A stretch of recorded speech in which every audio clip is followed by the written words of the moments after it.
అందరికీ నమస్కారం। మార్చి 14 జనసేన పార్టీ ఆవిర్భావ దినోత్సవ సభ పిఠాపురంలోపు జనసేన పార్టీ అధికారంలోకి వచ్చి మొట్టమొదటిసారి జరుపుకుంటున్న సభ కాబట్టి ప్రతి ఒక్కరు ఈ సభకు విచ్చేసి జయప్రదం చేయాలి। ఈ పార్టీ స్థాపనలో ఎన్నో ఆటుపోట్లు అవాంతరాలు మన పార్టీ అధినేత అధ్యక్షులు చాలా ఇబ్బందులు పడుతూ పార్టీని నిర్మాణం జన సైనికుల అండతోని జన సైనికుల కోసమే ఈ పార్టీ ఉన్నది కాబట్టి ప్రతి ఒక్కరు కూడా పాతపట్నం నియోజకవర్గం నలుమూల నుంచి మనము ఆ సభకు చేరుకోవాలి।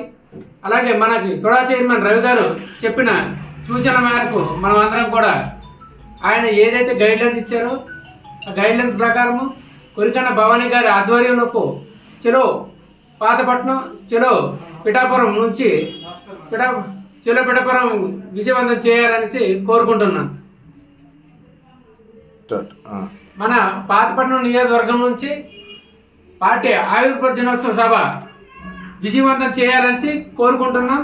హలో పాతపట్నం చలో పిఠాపురం, హలో పాతపట్నం చలో పిఠాపురం, హలో పాతపట్నం చలో పిఠాపురం, హలో పాతపట్నం చలో పిఠాపురం। రవికుమారు అలాగే జనసేన పార్టీ నియోజకవర్గ నాయకురాలు కొరికన్న భవానీ గారి ఆదేశాల మేరకు మనమందరం కూడా చాలా డిసిప్లిన్ గా అనుకున్న సమయానికే మనకి బస్సులు అనేవి కేటాయించారు కాబట్టి చాలా సంతోషం।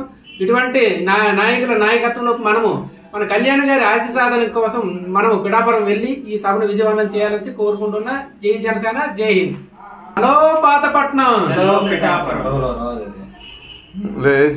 ఇప్పుడు చెప్పు hello Pathapatnam hello Pithapuram, hello Pathapatnam hello Pithapuram, hello Pathapatnam hello Pithapuram, hello Pathapatnam hello Pithapuram. జై హింద్, జై జనసేన।